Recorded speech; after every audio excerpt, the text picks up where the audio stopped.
Upstate Medical University in Syracuse, New York invites you to be the informed patient with the podcast that features experts from Central New York's only academic medical center.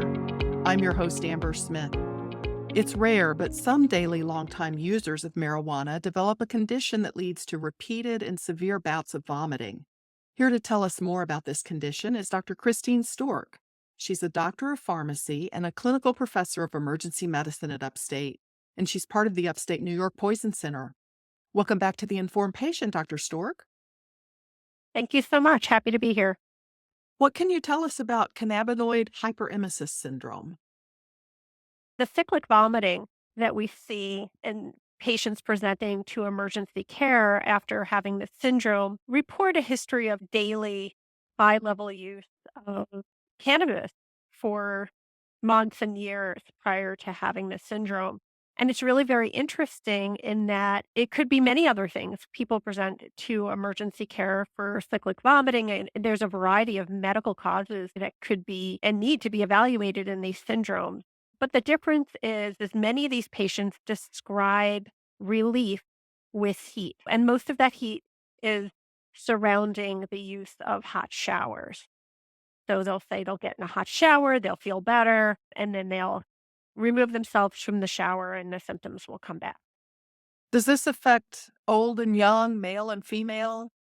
Yeah, there's no real predisposition to having this. It can occur in all people. Again, the use pattern is a fairly high use of cannabis, again, over a period of time. So we don't see it in too many younger folk who are just starting to use cannabis. But once people become kind of older teenage years, certainly in the college population and moving beyond then, we do have patients who have this and present with it.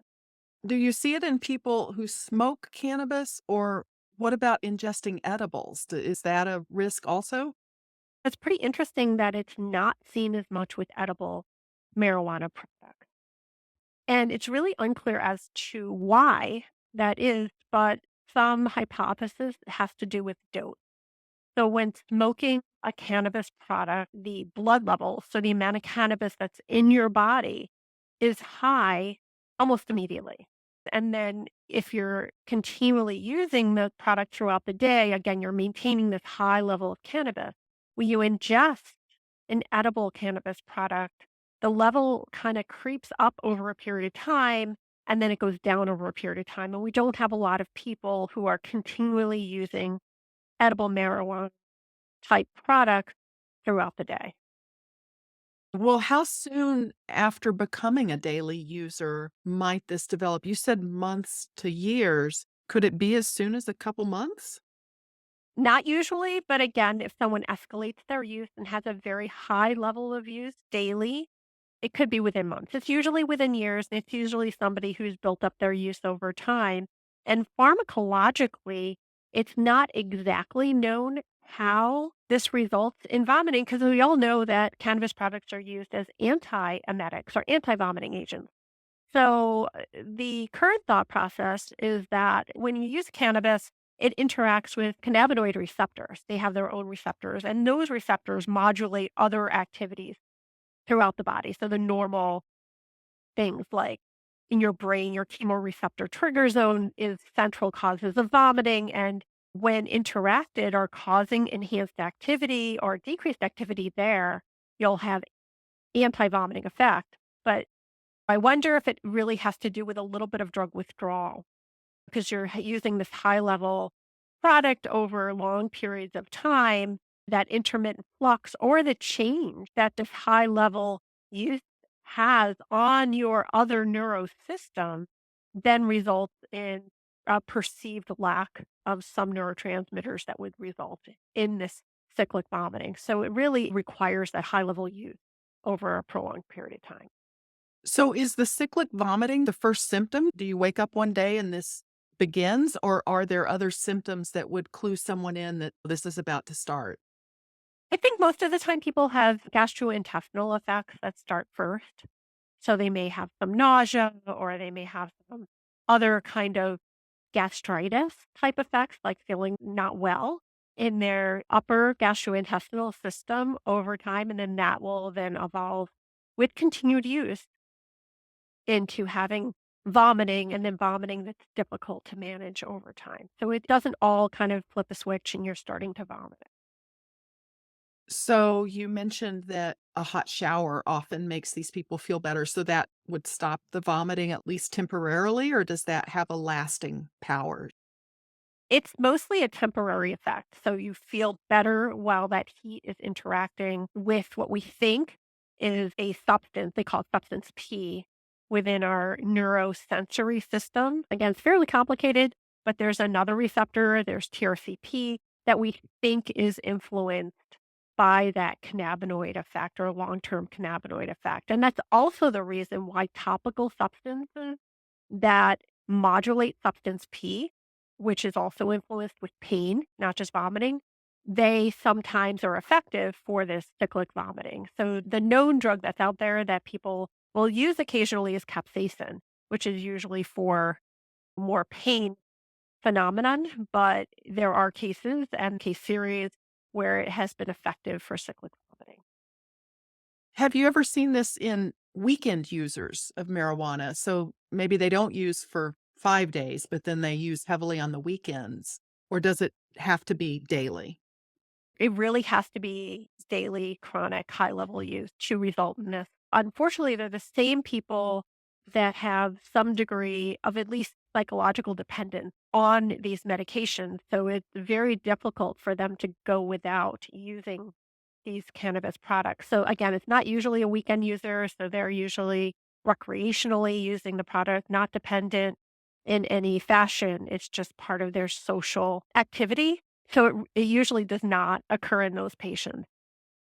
This is Upstate's The Informed Patient podcast. I'm your host, Amber Smith. I'm talking with Dr. Christine Stork. She's a doctor of pharmacy and clinical professor of emergency medicine at Upstate, and she's part of the Upstate New York Poison Center. We're talking about cannabinoid hyperemesis syndrome, which is rare but can be severe. Now, Dr. Stork, how is this diagnosed? If someone comes to the emergency room with vomiting that they can't control, are there tests that will be done?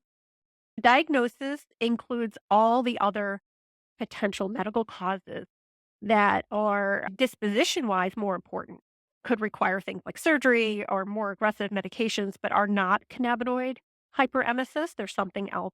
So that whole evaluation will likely occur, and then questioning the patient as to their use of cannabis products and any relief measures really does clue the caregivers into the diagnosis of cannabinoid hyperemesis.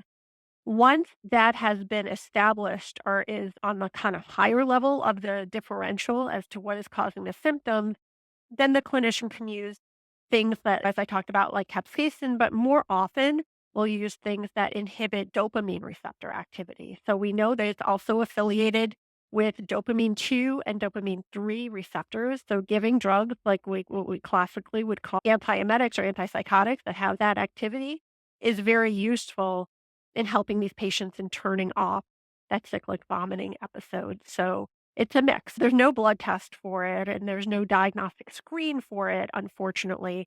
But getting those clues in the history, ruling out more severe diagnostic findings, and then using those treatment modalities and seeing the effect is really how these patients are treated. So it can be treated. Now, can they take the treatment and still continue using marijuana? Will that work? Unfortunately, the only real treatment that will stop the cyclic vomiting for sure is abstinence from cannabis smoking products. And that is seen throughout the literature as a cyclical event where people will start using their cannabis product. They'll go on to have gastric distress and then have the cyclic vomiting. And they'll recognize that, geez, I can't do this. This is awful. Stop using the cannabis product. Symptoms will go away. And then weeks, months later, the whole thing starts up again. Is there research that would show why some heavy users develop the syndrome and others don't?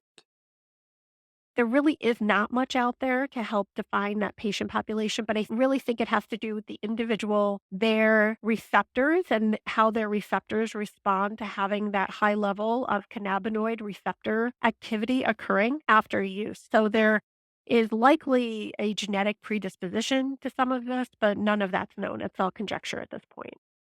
So I know this is somewhat rare, but it can be severe. Do people end up hospitalized with this? And what are the risks of this if it's not treated?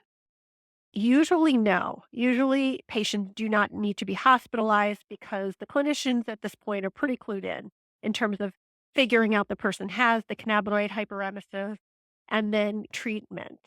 However, if it's not identified, not treated, and the patient continues to have cyclic vomiting, consequences include not being able to achieve nutrition and also dehydration. And both of those things can require hospitalization in those patients. I don't know if there's a 100% response rate to the therapies that we have. So in non-responders, those patients may need some hospitalization until the effect of their cannabinoid use wears off. So supportive measures are really the mainstay of therapy, but dehydration really can cause a lot of altered or even significant findings in some of these patients. Well, let me ask you a little more about how marijuana affects the body in general. What does it do to the digestive tract? It has more of a secondary messenger effect throughout the body. So cannabinoid receptor, we call it agonism, but when a drug is, or in this case, cannabis is interacting with those receptor sites, it then goes on to secondary messenger type thing. So for regular cannabis use, for example, if someone is using it while they're having chemotherapy and they're not eating well, it actually is an appetite stimulant. So it almost has anti-nausea, appetite stimulation effect, which again speaks to the yin and the yang of sporadic low-level use, and the doses that are used for that are very low doses, somewhere between 1 to 5 milligrams, very low doses, whereas a very high-level use over a prolonged period of time would lead to the exact opposite. Does it have effects, lasting effects on the brain and the heart? I think some of that is still being researched. The problem with most cannabis products is that they were scheduled so early in their development by the Food and Drug Administration, such that they were considered a Schedule 1, meaning that they have no human use. And during that time, if someone designates that the chemical has no therapeutic use, you can't do research on that chemical, and that has been a struggle throughout many years. So knowing the long-term effects is really hard to know at this point because it's been such a short period of time, still federally regulated. So federal research trials are not ongoing. So this is more a local research trial. But maybe sometime in the future, we'll know whether there is lasting effects of use and then what level use, kind of weekend use, as you had mentioned, or chronic high level use as well. With marijuana being legal to purchase and use in New York now, I'm curious if the poison center's receiving more calls tied to marijuana usage. We are, but not in the population that's going out there and buying these products. So they seem to be relatively safe for adults who are using these products in an occasional manner. It does have acute clinical effects, as we all know, appetite stimulation, but also neurologic effects, and that it causes some alteration in the central nervous system. And that is many times the desirable effect. The kind of unintended consequence that we're seeing at the Poison Center is when small children, toddlers, are getting into their caregivers' cannabis containing product. And even in the past, we weren't so concerned about the cigarette because, as you know, marijuana leaf cannot be absorbed from the gastrointestinal tract because it needs a fatty substrate to be absorbed. So that wasn't a huge deal. It's a much bigger deal, say, to ingest cigarettes themselves from a toddler perspective versus the actual cigarette. However, edible marijuana products cause severe toxicity in toddlers and after very small doses. And then what toddler eats one gummy as these things are being promoted and many times look like edible candy type products, their chances of getting higher doses is also higher. And we see a lot of significant effects in this age population. Mental status, depression, like coma, is commonly found in this patient population. It takes time for this to develop because the peak sometimes is 2, 3, 4 hours after the ingestion. Some of these patients also develop the need to have a breathing tube, which is really consequential, requires the intensive care unit, and some of these patients have developed seizures. So, toddlers, we do see every year, at least for the past several years, even prior to it being legalized, every year we're seeing about a doubling of our case volume. And now that it's legal and out there for purchase and use, are there people who shouldn't try marijuana at all for medical reasons? I think the biggest population who may be at risk from using these products are people who have underlying psychiatric illnesses or are predisposed to psychiatric illnesses. Many people will use and say they use cannabis products for anxiety or depression, but the research thus far is showing that it actually does not help and may make things worse for anxiety and depression and people at risk for having psychosis. We know that cannabis use, even the first time use, can cause acute psychosis. Most of the time that resolves. It doesn't mean all the time it resolves. So that would be the highest group of problematic of people who may want to stay away from using cannabis products. Well, getting back to the hyperemesis syndrome, at what point should a user seek medical help for vomiting, or would they necessarily need medical help? I think many times once someone's having hyperemesis, meaning they continually vomiting, they really do need to seek help. I think if their stomach's bothering them, they should stop their cannabis use and then hopefully they will not progress to having that cyclic vomiting. But I would encourage people who they're vomiting and it's not stopping, they should seek medical help because we have things that can help them stop vomiting and move on. And they also need to stop their cannabis use. Well, Dr. Stork, thank you so much for making time for this interview. Hey, thank you. Thanks so much. My guest has been Dr. Christine Stork from the Upstate New York Poison Center. She's a clinical professor of emergency medicine and a doctor of pharmacy at Upstate.